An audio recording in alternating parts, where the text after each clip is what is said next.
It's now time to tune into Folkways FM for October 2022's Almanac. Our not strictly legal pirate vessel is today coming to you from Maryport, Cumbria, if my information is correct, where the new Maryport Lighthouse welcomed our crew in across the waves. So without further ado, let's try and pick them up. The warmest of welcomes to October 2022's Almanac. The skies, they were ashen and sober. The leaves, they were crisped and sere. The leaves, they were withering and sere.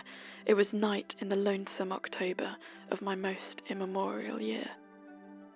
It was hard by the dim lake of Auber, in the misty mid-region of Weir. It was down by the dank tarn of Auber, in the ghoul-hunted woodland of Weir. Though I tried hard not to, I happily gave in, and that was some Edgar Allan Poe to kick off this month's show. October comes from the Latin root octo, meaning of course 8.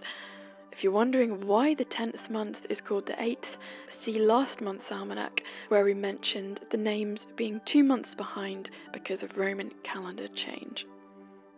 Irish, Derafor, Manx, Jerifawa. In both languages, this month's name means the end of autumn or harvest. Welsh, Hydref, Cornish, Mishedra, Scots Gaelic, Endafir, which means mating season of the deer. In the Highlands, through October's low light and golden colours, come the sound of ancient warriors doing battle, the red deer rut. Stags run back and forth, usually parallel to one another, bellowing out a loud challenge. There can be bust-ups when they lock antlers and fight one another, which can be quite a sight to behold. Over time, the word October replaced the Old English winterfulleth, winterfulness, and winmenath, wine month. This is why I enjoy researching the different names for the months. They're often full of personality or represent key aspects of the calendar, such as, for this month, the deer and cattle in Welsh and Gaelic, and the harvest autumn in Irish and Manx. In this way, they help to align us with the here and now. I'm not hugely aligned by October, November and December, names referencing numbers which are 2 months out. So helpful. I think I'm going to start just referring to October as one of the Anglo-Saxon names, the wine month, from now on.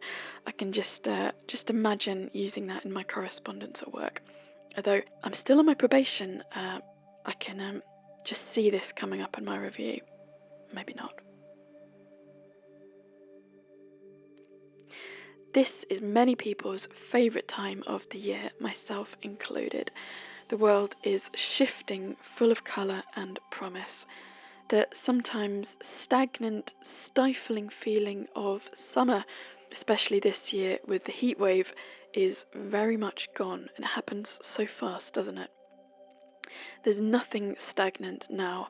Shortly, gold-coloured leaves will be swirling with electricity around your feet.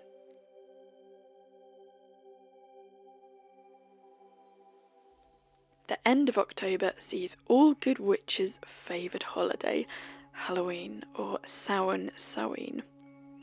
If you listened to our sister show Folkways, which is run by my second cousin, you'll find a recent episode dedicated to the liminal. In this is explained some of the significance of Halloween and why, along with May Day, Beltane, we find these dates so accentuated in folklore. Or, more succinctly put, why does creepy shit happen at this time? So, Halloween was traditionally seen as the doorway to the darker half of the year, a willing stepping over into a lean period, one of retraction. In Wales, it's Calan Gaeaf, the beginning of winter, or Nos Calan Gaeaf, winter's eve. We don't really think of this time of year as being the beginning of winter anymore. Certainly in my mind, it conjures up this type of autumnal apex. It can, however, be seen as a transitional state, and as has been looked at previously, it is these transitional liminal periods that contain a highly potent form of power in the landscape.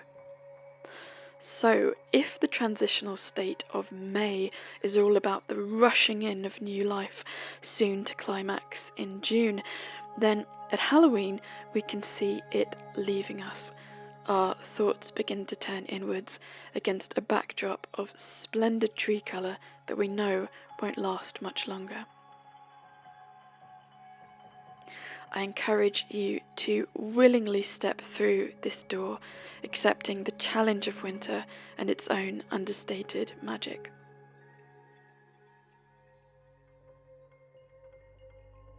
If you woke up in Galway on the 1st of October, the sun rose at 7:37 and set at 19:13.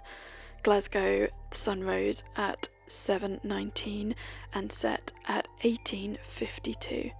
And Guildford, the sun rose at 7:02 and set at 18:40. The moon is full on Sunday the 9th of October, which is known as the Hunter's Moon and the Blood Moon. This is so because this used to be the time we prepared for the coming winter by hunting, slaughtering livestock and preserving meat for food. The moon is then new again on Tuesday the 25th of October. The Milky Way arches across the northern sky, with the constellations of Perseus, Cassiopeia, and Cepheus lying along it. Look out for the Orionids meteor shower, which peaks around the 21st to the 22nd, where you'll see around 25 an hour, with many leaving persistent trains. For foraging, if you fancy making some of the hard stuff, it is time to pick those sloes. Make your own gin to warm yourself on those colder nights, not to mention giving that slight burning sensation as it goes down. It is, of course, mushroom season. Find coconut-scented milkcap, good old slippery jack, field and wood bluets, and meadow waxcap, amongst others. As always, please be very careful with mushroom identification and always check against a guidebook or with a professional before letting them hit your frying pan. Around the middle of October, the chestnuts will start dropping. Do as John Wright suggests, where he writes, "I always combine my chestnut hunts with mushroom hunts, filling pockets, hats and mushroom baskets if things are going well." Your challenge this month is to try to get in touch with this liminal period, as we spoke about earlier. As much fun as the Americanized version of Halloween has become, I invite you to look to the world around you to let you know what this time period is really all about. As the end of October draws near, notice the dark pulse the landscape seems to possess. Midsummer is now but a dream. There is, as I said earlier, an electricity present in the sky. You could look at this as a type of field work to help you connect with our sister show Folkway's work on the liminal, where this time period is mentioned. It's important to experience this for yourself. What personality do you see in the landscape around you? Whether that's a walk home from the tube, a quest to the nearest pub across the fields, or heading deep into your nearest woodland.